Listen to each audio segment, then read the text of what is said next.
사람들은 육체의 질병이나 마음의 상처를 가지고 있습니다. 그리고 지금 그 질병과 상처 때문에 많은 고통을 받으며 살아가는 것도 사실입니다. 오죽했으면 불교에서는 우리 인생을 생로병사라고 이렇게 얘기합니다. 고해라고 말하면서 생로병생, 나고 늙고 병들고 죽는 것이 인생이라고 얘기를 하죠.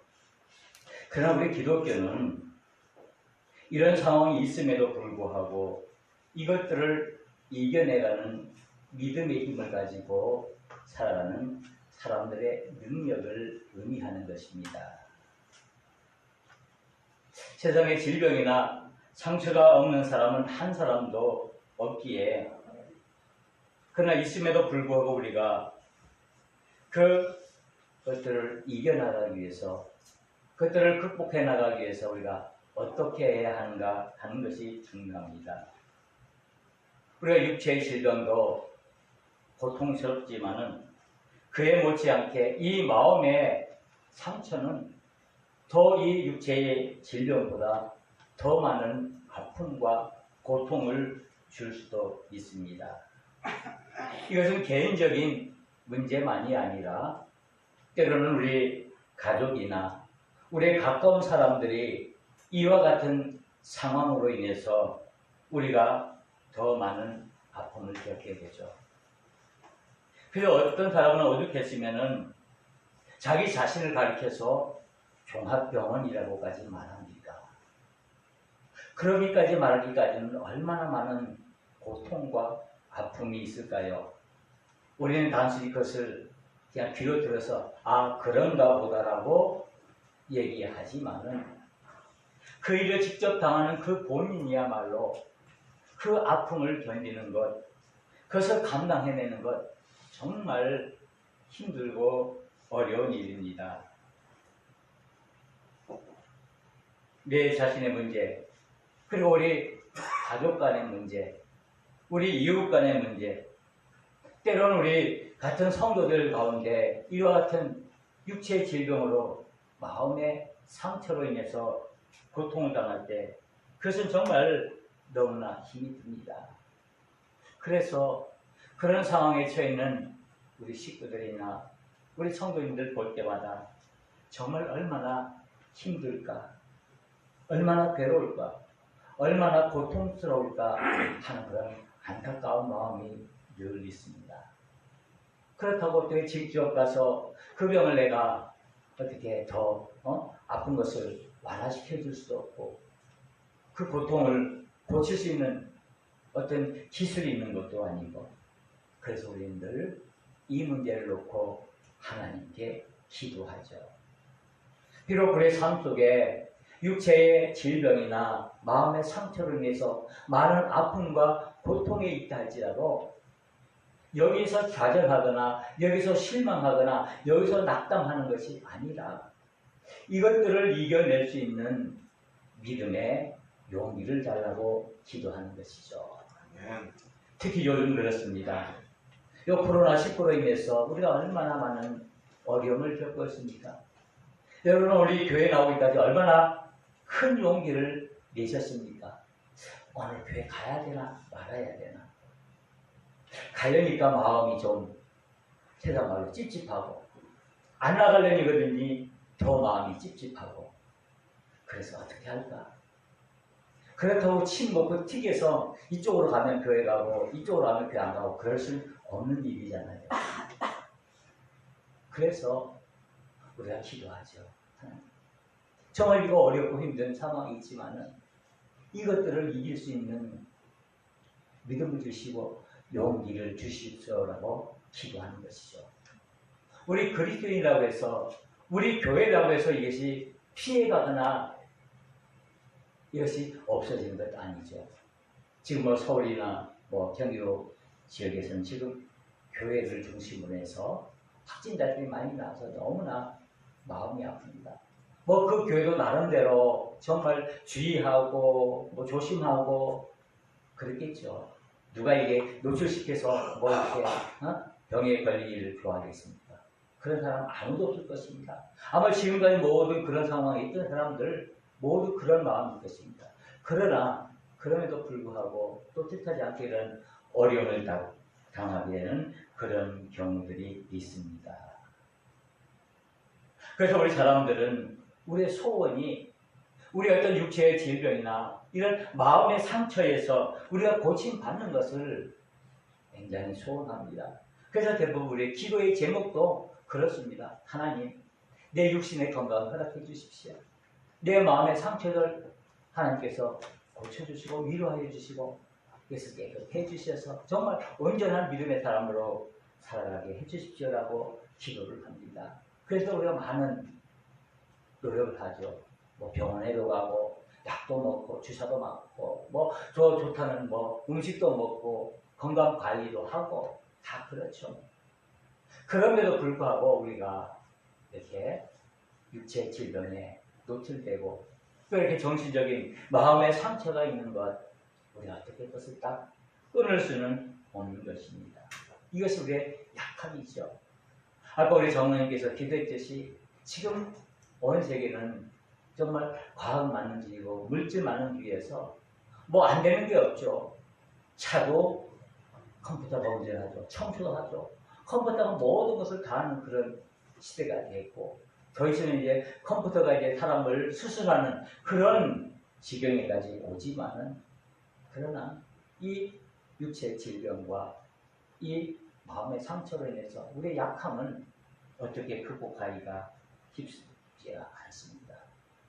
그래서 우리는 늘 이것 때문에 고통받고 또 이것 때문에 늘 마음 아파하는 것 당연한 것입니다. 그래서 늘 우리가 깨끗한 고침을 받고 치유함을 받기를 소원하는 것 당연합니다. 더욱더 우리에게는 믿음의 사람이기에 이런 문제에 더 예민할 수밖에 없습니다. 그리고 이런 문제에 더 나가서 우리가 영적인 문제와 연결시켜서 우리가 신앙인으로서 우리가 믿음의 사람으로서 우리 어떤 우리 제7번의 문제를 우리가 어떻게 이해하고 어떻게 그것을 내가 받아들이고 어떻게 극복할 것인가. 또 내가 살아나가면서 내가 주는 상처, 내가 받는 상처 그것들 때문에 내가 그리스도인으로서 어떻게 그것들을 내가 정말 잘 감당해 나갈 수 있는가 하는 것입니다. 우리가 아플 때는 의사를 찾아가고 또한 약국을 찾아가죠. 또 우리 마음에 여러 가지 상처가 있을 때, 마음에 여러 가지 아픔이 있을 때 우리는 특별히 상담사를 찾아가기도 합니다. 그런데 의사가 있다고, 약국이 있다고, 상담사가 있다고 모든 육체의 질병과 마음의 아픔들, 마음의 상처들이 다 고쳐지느냐? 그렇지 않다는 거죠. 병원 숫자로 말한다면 우리 모두가 병이 하나도 없어야 되죠. 얼마나 많은 병원들이 있고 얼마나 많은 약들이 있고 얼마나 많은 의사들이 있습니까?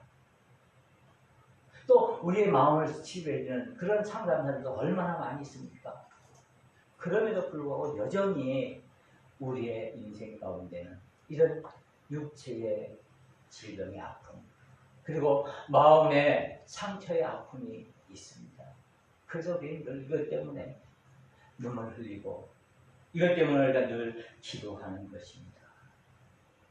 우리가 누구를 찾아가야 우리가 어디를 찾아가야 우리의 이 약함들을 온전히 고칠 수 있습니까? 얼마나 여러분들 머리가 복잡합니까? 내 자신의 몸에 아픈 것도 물론이지만 우리 가족 중에 우리 자식이 우리 자녀가 우리 손자 손녀가 우리 부모가 우리 성도들 중에 우리 이웃 성도님들이 지금 이 질병과 이 마음의 상처 때문에 아파하는데 이것을 어떻게 할 것인가? 그리고 당장 어느 한순간 정말 하나님께서 은혜를 내려주셔서 그것을 다 고쳐주시고 온전히 깨끗하게 치유해주면 얼마나 좋겠습니까만 그렇지 않으니까 저와 여러분들이 늘 답답한 거죠. 답답하죠. 정말 때때로 정말 우리 앞이 안 보일 때가 많이 있죠. 왜 내 몸이 요즘 이러지? 왜 내 요즘 마음이 이러지? 이런 정말 절박한 상태가 너무나 많이 있기 때문입니다.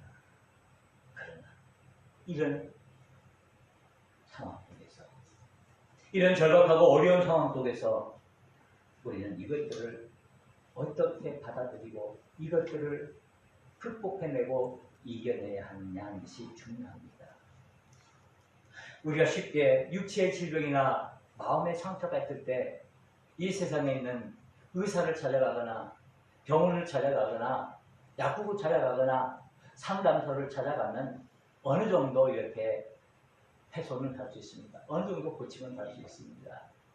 그러나 근본적으로 그 모든 것을 고치기는 불가능한 거죠. 그래서 우리는 이제 믿음의 눈으로 이 문제를 바라보자는 거죠. 어차피 우리가 세상을 살면서 이런 어려운 일들이, 이런 고통들이 우리에게 있는 것 당연한 것인데, 이것을 우리가 어떻게 믿음의 눈으로, 믿음의 사람으로서, 내가 하나님의 자녀로서, 내가 그리스도인으로서 이것을 어떻게 내가 바라보고 내가 이것을 해결할 것인가라는 것입니다.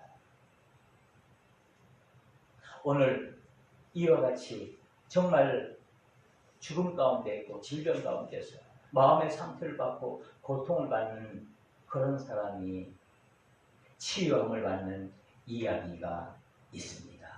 바로 이 이야기가 오늘 우리가 함께 읽은 요한복음 5장 1절에서 9절에 있는 말씀입니다. 보통 우리는 이 이야기를 베데스다의 이야기라고 말합니다. 이 베데스다, 이 베라는 말은 히브리어로 집이라는 뜻을 가지고 있습니다. 우리가 다른 성경에 나오는 이 베라는 단어가 들어가는 단어가 어떤 말이 있습니까? 베들레헴, 베들레헴. 그 뜻이 뭡니까? 떡집이라는 뜻이 있습니다. 떡집. 요즘 말하면 뭐 방앗간이겠죠. 떡집. 또 여러분도 아마 옛날에 재미있게 아주 보았을 그런 영화가 있죠. 벤허. 그죠? 벤허 보셨죠? 그 벤허의 뜻이 뭐냐면은 허시의 집. 허시의 집안의 뜻입니다. 뭐 허위 기자의 집은 아니고요. 그렇다고 여기 돌아다니는 뭐 렌트카 허시는 아니고요. 허시의 집. 그래서 벤허.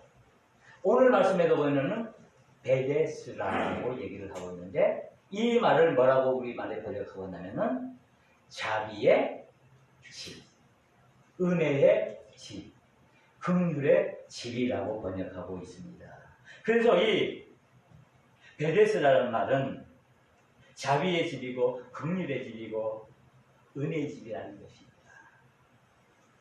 전설에 의하면은 이 베데스다에 연못이 있는데 가끔 하늘에서 천사가 내려와서 그 연못의 물을 동한다. 움직이게 하면 그 움직일 때 가장 먼저 들어가는 그 사람은 어떤 병에 걸렸든지 다 나음을 받았다라고 말씀하고 있습니다.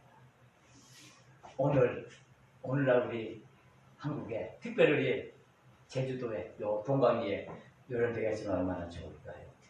그냥 가만히 밤새 그냥 지켰다가 물이 움직일 때 잽싸게 가면 코로나고 암이고 췌장암 모든 병이 다 고칠 수 있어. 그럼 얼마나 좋을까? 그런 전설이 있어서 그 베데스다에는 많은 사람들이, 특별히 질병에 걸린 사람들이 거기에 장사진을 이루고 있습니다. 뭐만 바라보면서 그 연못에 물이 움직일 때만 바라고, 얼마나 간절한 마음으로 있기에 그들이 여기 나와 앉아 있겠습니까? 밤새워, 밤에도 줄을 서가지고 거기 앉아 있는 거예요. 옛날에 주문해 보니까 그 호텔에서 식당 만들었는데 그 돈가스 하나 살라고 줄을 섰던 그런 이야기가 있다 그러는데, 그건 아마 상대도 안 되겠죠. 왜? 자기의 질병이, 자기의 가장 고민된 고통이 단 한순간에 온전히 고쳐지는데 저라도 아마 앉아있을 거예요. 그죠? 여러분도 아마 이런 데가 있다면, 이런 베데스다 연못이 있다면 가서 앉아야겠죠. 그래서 내 병을 깨끗이 고침을 받고 싶을 것입니다. 결국 이 베데스다에 모이는 사람들은 어떤 사람이냐? 그들의 병을 고치기 위해서, 그들의 고통과 그들의 아픔을 고치기 위해서 거기서 기다리는 것입니다. 거기 어떤 사람들이 모였습니까? 오늘 성경에 보면은 그 안에 많은 병자, 맹인, 다리 저는 사람, 혈기 마른 사람들이 누워 있어. 그때야 뭐 오늘날 상황과는 달라서 뭐 요 정도만 얘기하고 있겠지만 정말 불치병들 가진 사람들, 그런 병에 가진 사람들 나와서 기다리고 있었겠죠.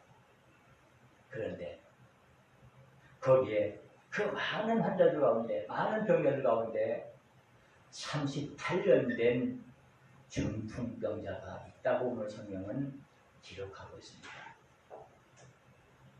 여러분 38년 숫자가 우리에게 많이 연결되죠. 첫째로 떠오르는 것이 38선, 또 일제 38년, 그죠? 뭐 그래서 들어서 이북에 들어가면 38 따라하지 이렇게 얘기를 하기도 하죠. 이 38이라는 숫자, 이 38년 동안 중풍병으로 알았다는 것입니다. 어쩌면 이 사람은 나면서부터 평생 이 질병을 지고 살아가는 사람입니다. 불치병이요. 그 당시 중풍병은요, 정말 불치병이죠. 어느 누구도 고칠 수 없는, 어떤 기술로도 고칠 수 없는 그런 병이었겠죠. 요즘도 뭐 정말 의술이 발달하고 과학이 발달해도 감기 원인도 제대로 모르잖아요. 그죠? 사실 우리가 걸리는 사소한 그런 감기조차도 그 원인을 제대로 알지 못하는 거예요. 아, 그런 가운데서 여러분들 병원에 가면 감기약을 쓰는데 그게 거기에 맞는 약입니까? 이 약 줘봤다가 안 맞으면 또 요 약 줬다가 이거 안 맞으려 선택하는 거예요. 사실은 그런 상황인데 이 38년 된 이 병자가 그래도 고쳐보겠다고, 그래도 살아보겠다고, 내 같으면 38년 그랬으면 이제 그만 살아야지 하고 포기했을 텐데 이 사람 그래도 살아보겠다고, 그래 베데스다의 연못가에 가서 거기에 물을 동할 때 들어가면 다 낫는다는데 내가 한번 처음 들어가 보겠다. 어쩌면 그 연못 제일 가까이에 있을지도 모르죠. 물이 움직이면 그냥 풍당 뛰어들라고. 그런데도 그 병자는 여전히 중풍병으로 고생하며 고통을 당하고 있습니다. 그런데 놀라운 것은 그 베데스다에 예수님께서 오셨다는 사실입니다. 예수님께서 찾아오셔서 그것도 예수님께서 관광 오셔서 이 베데스다에 그런 전설이 있는데 누가 처음 들어가면 다 낫는다. 어떻게 된 거냐? 그거 보러 오신 게 아니에요. 예수님께서 오시자마자 그 38년 된 병자 앞에 불쌍한 눈으로 그 환자를 쳐다봅니다. 그 예수님께서 그 환자에게 다가가신 것입니다.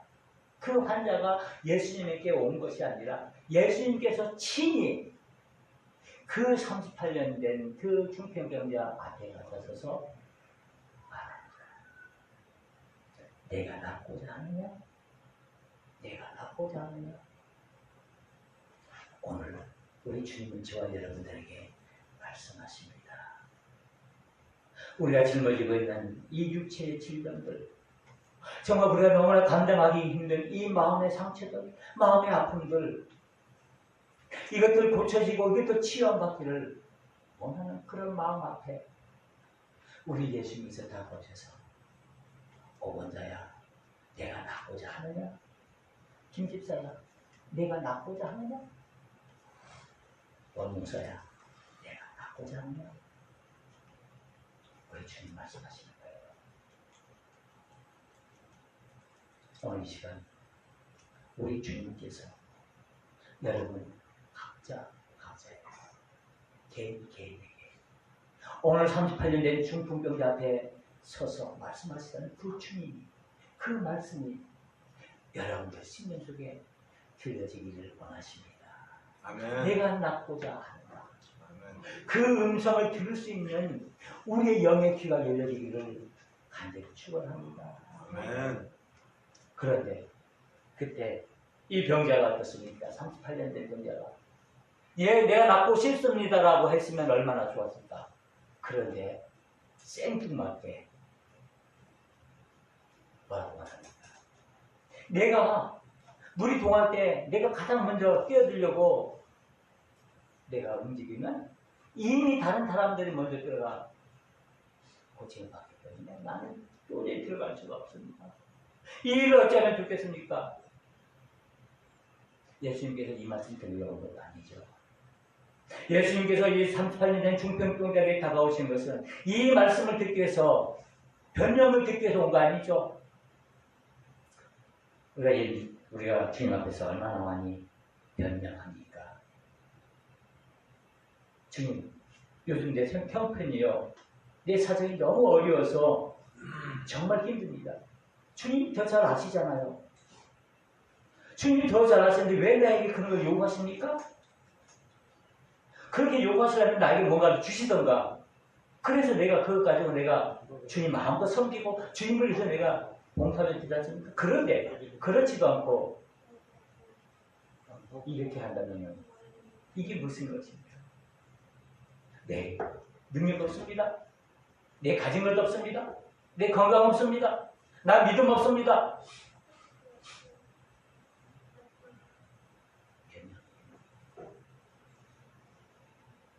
그런데 이 변명이 우리를 좋게 해주지 않습니다. 변명이 나쁜 건 아니죠. 우리 심리학을 보면 가장 우리 인간의 본성 중에 가장 본능적인 것이 이 변명하는 것. 우리들을 심리학적으로 뭐라 그럽니까? 합리화. 얼마나 합리화 잘합니까? 그걸 치라면 저와 여러분들은 합리화의 도사죠. 예. 결국 이런 변명. 왜 이런 말씀을 드립니까? 바로 우리가 주님 앞에서 주님의 일을 감당할 때, 주님의 능력을 의지할 때, 우리가 왜 그에 대한 대답을 내가 하기 전에 먼저 변명을 해야 하는 것입니다. 내가 낫고 싶습니다. 아니, 나를 도와주십시오. 나에게 정말 하나님께서 은혜를 내려주십시오. 그래서 낫게 해주든지 아니면 그냥 나를 데려가시든지 그러면 끝날 걸. 다른 사람이 먼저 들어갑니다. 내가 움직일 수가 없습니다. 내가 돈이 없습니다. 내가 힘이 없습니다. 내가 빽이 없습니다. 그래서 안 됩니다. 우리가 믿음 앞에서, 주님 앞에서 우리가 얼마나 너무나 많은 합리화와 변명입니다. 그런데 그것이 결코 우리의 믿음에 도움이 되지 않는다는 것입니다. 그때 예수님께서 그 38년 된 병자에게 말씀하십니다. 38년 된 병자에게 말씀하십니다. 일어나 내 자리를 들고 걸어가라. 일어나라. 그리고 내 자리를 들고 그리고 걸어가라. 세 말씀 말씀하십니다. 다른 말씀도 안 하십니다. 변명에 대해서 예수님 말씀하지 않습니다. 그래, 네 잘했어. 네 상황이 그럴 수밖에 없어. 정말 어려웠지. 고생했어. 어쩌면은 이해한다는 그런 말을 듣기를 원하실지 모르죠. 그래, 너무 수고했어. 너무나 너가 들어가고 싶어도 너 간절한 마음 다른 사람이 먼저 들어갔지. 위로해주고 그것을 감싸주기를 원했겠죠. 그러나 예수님께서 말씀하시겠어요. 일어나라. 그리고 내 자리를 들고 걸어가라. 이 말씀이 뭡니까? 믿음의 선포입니다. 아멘. 예수님께서 이 38년 된 환자를 향해서 이 병자를 향해서 믿음의 선포를 주신 것처럼 오늘 저와 여러분들에게 말씀하십니다. 일어나라. 그리고 내 자리에서 털고 일어나라. 네 끝 들고 이제 걸어가라. 낫는다고 안 했습니다. 예수님 내 병 38년 된 중풍자가 낫는다라고 말씀하지 않았습니다. 예수님께서 말씀하신 것은 일어나라. 들고 걸어가랍니다. 그랬더니만은 그 사람이 곧 나와서 10분 후에 나온 거 아닙니다. 하루 뒤에 나온 거 아닙니다. 곧 나와서 자리를 들고 그리고 걸어갑니다. 믿음의 선포가 그에게 선포되어질 때 이것이 이 환자에게 임했습니다. 오늘 예수님께서 믿음의 사람인 저와 여러분들에게 믿음의 선포를 주십니다. 이제 네 자리가 너무나 힘들고 어렵고 육체의 질병으로 마음의 상처로 여러 가지 경제적인 문제로 여러 가지 자녀의 문제로 여러 가지 가정의 문제로 여러 가지 학업의 문제로 여러 가지 직장의 문제로 내가 고통을 당하고 어려움에 있지만은 그러나 그것 들고 그것 뿌리치고가 아닙니다. 그것 내버리고 내던지고 네 몸만 일어나라는 거 그것 들고 그것이 좀 부차하고 힘들지 않고 그것 들고 이제 또 믿음의 길을 가라. 그 사이에 이 38년 된 그 병이 나음을 받은 겁니다. 우리 주님께서 우리 예수님께서 저와 여러분들에게 우리 말씀하시는 선포의 말씀 믿음의 선포의 말씀이 뭡니까? 이제 내 자리에서 일어나서 너가 있는 그 처지와 상황들을 그대로 감수하면서 들고 그리고 믿음으로 나아가라. 믿음으로 걸어가라. 그러면은 내가 의심하지 말고 나아가면 내가 온전히 고침을 받을 것이다라는 말씀입니다. 이 병자는 자기 힘으로 아무것도 할 수 없는 사람입니다. 어쩌면 여기에 나와 있는 것도 그의 가족들이나 그의 친구들이 이 베데스다라는 곳에 그저 갖다 놓았을지 모릅니다. 아무것도 할 수 없는 그런 존재입니다. 이 38년 된 병자 어쩌면 저와 여러분들의 모습인지도 모릅니다. 내가 뭐 할 수 있습니까? 저와 여러분들을 낮게 보거나 비하는 것 결코 아닙니다. 여러분들 너무나 가진 재능, 여러분들이 가진 그 재물, 여러분들이 가진 그 건강, 여러분들이 가진 그것들 너무나 소중하고 귀중합니다. 여러분들이 가진 그 계획, 여러분들이 가진 그 꿈, 여러분들이 가진 그 비전들 너무나 소중하고 귀중합니다. 그런데 곰곰이 우리 자신들을 그것이 과연 내 인생에 있어서 내 믿음에 있어서 얼마큼 내게 힘이 될까?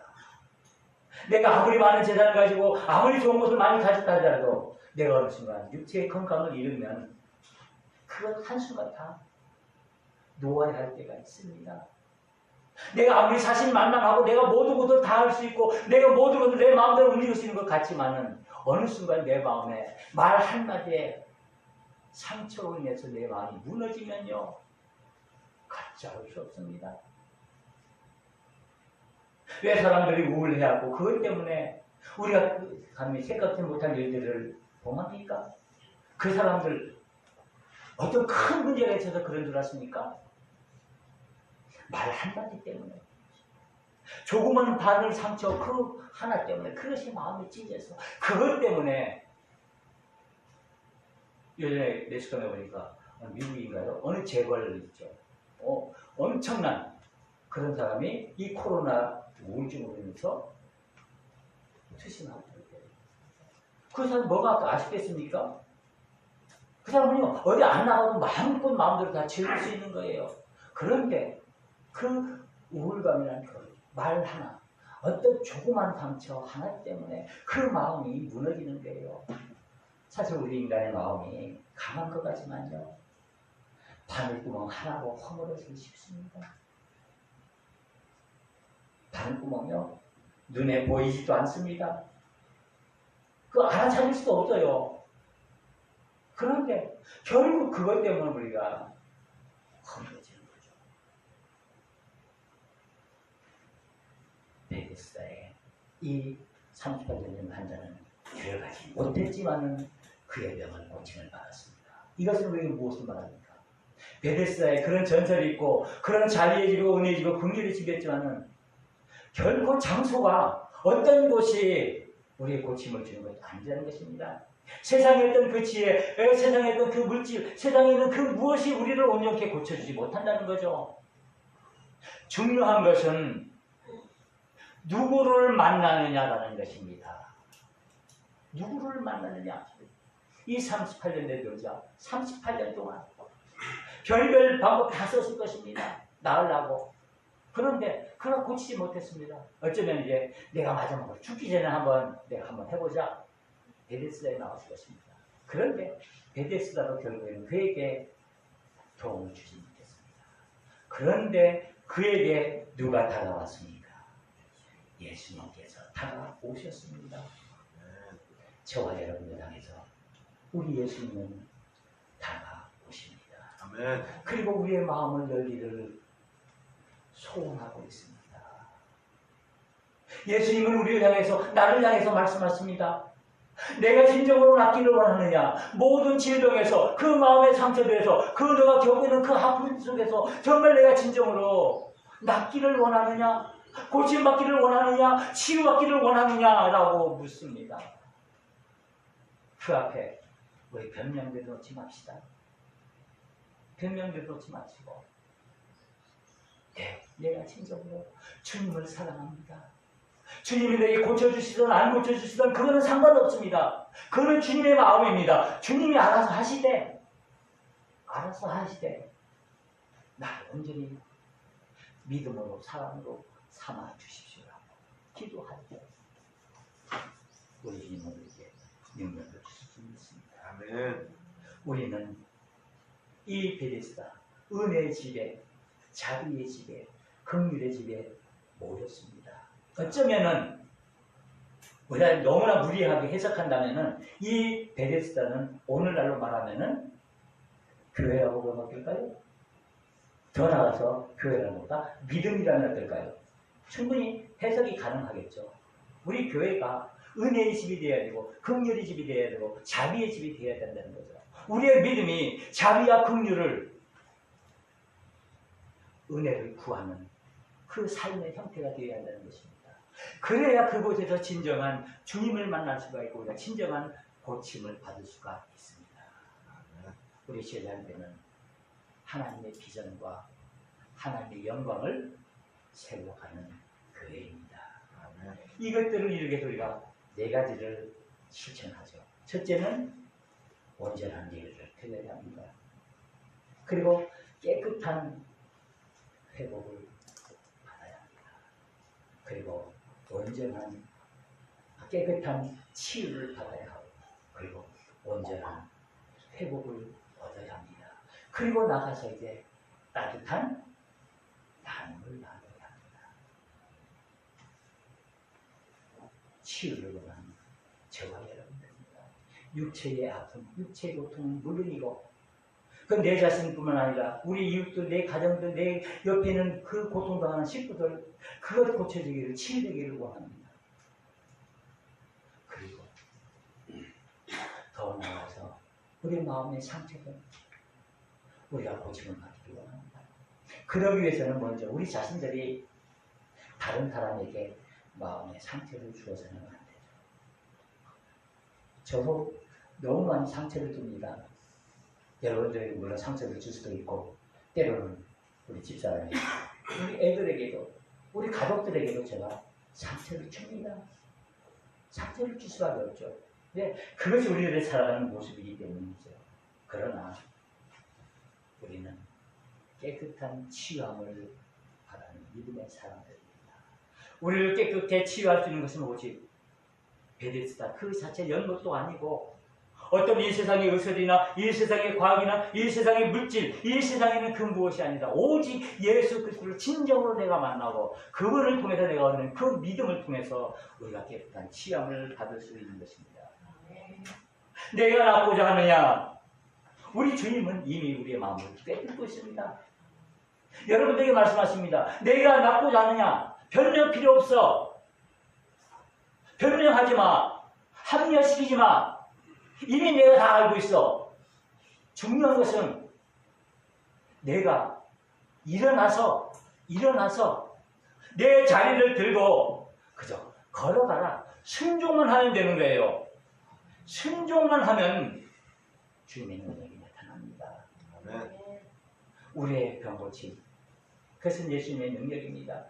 우리의 마음의 상처들의 아픔들을 고치는 것, 그것 역시 예수님의 능력입니다. 그 능력만이 오직 육체의 질병을, 마음의 아픔을, 마음의 고통들을 치유할 수 있습니다. 깨끗하게 치유할 수 있습니다. 베데스다, 그 장소가 중요한 것이 아닙니다. 그 연못의 물이 중요한 것이 아닙니다. 우리가 착각해서는 안 돼요. 우리가 너무나 이 베데스다의 연못에 너무나 우리가 연연해하죠. 여기 가면 되겠지. 내가 여기 가면 고침받겠지. 이쪽 갔다 저쪽 갔다가 우리 마음이 흔들리는 거죠. 그런데 우리 주님은 긍휼의 하나님이십니다. 아멘. 우리를 불쌍히 여기시는 하나님이십니다. 우리의 고통을 함께 나누기를 원하시는 하나님이십니다. 그리고 자비의 하나님으로 우리의 다가오셔 우리를 너그러운 마음으로 우리를 품어주시는 하나님이십니다. 아멘. 우리는 예수님을 진정으로 만나야 합니다. 내가 누구를 만나야 합니까? 우리의 치료의 하나님, 치유의 하나님, 그 하나님을 만나야 합니다. 그래야 우리의 질병이 고침을 받을 수가 있고 우리의 마음의 상처가 고침을 받을 수가 있고 그 예수님의 능력으로 병 고침의 능력을 우리가 체험할 수 있습니다. 치유이신 예수님을 만나야 합니다. 이제 우리는 일어나 우리의 자리를 들고 걸어갑시다. 아멘. 기도하시겠습니다. 은혜로우신 하나님 아버지,